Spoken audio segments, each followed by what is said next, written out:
ফায়ুতরাকু মিন মাতারিক মিন হাদিদ, লোহার একটা হাতুড়ি থাকবে, এক হাতুড়ির বাড়িতে মাথাটা ছিন্ন বিচ্ছিন্ন হয়ে যাবে, দেহটা জমিনের মধ্যে ঢুকে যাবে।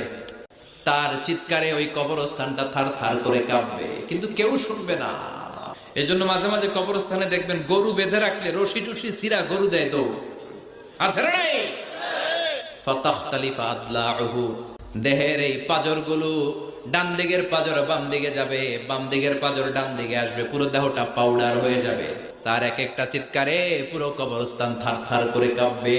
এজন্য বিশ্বনবী বলতেন, কবর হলো জাহান্নামের প্রথম স্টেশন, কবর হলো আখিরাতের প্রথম স্টেশন। কবরের এই স্টেশনে যদি মাফ পাওয়া যায়, সামনে যতগুলো স্টেশন পার হতে হবে সবগুলারে সহজ করে দিবে কে?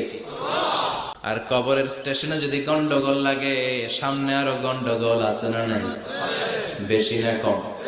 এজন্য বিশ্বনবী বলতেন, আল কবর ইম্মা রাউদাতুম মিন রিয়াদিল জান্নাহ আও হুফরাতুম মিন হুফারিন নার। কবর হয়তো কারো জন্য জান্নাতের বাগান, কিংবা কারো জন্য জাহান্নামের গর্ত। আমরা আল্লাহর কাছে দোয়া করি, আল্লাহ আমাদের সকলের কবরগুলোর জান্নাতের বাগান বানিয়ে দাও।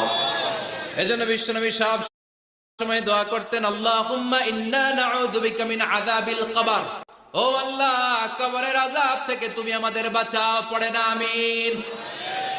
বিশ্বনবী বলতেন, আমি দেখেছি কবরের মধ্যে তোমাদেরকে প্রশ্ন করা হবে, কবরে তোমাদের পরীক্ষা নেওয়া হবে। পুরো দুনিয়াটাই যেমনি পরীক্ষা, আখিরাতের প্রথম স্টেশন কবরেও পরীক্ষা, আছে না নাই? প্রশ্ন আছে না নাই? কয়টা? জোরে বলেন। মুমিনদের জন্য 4টা, কাফিরদের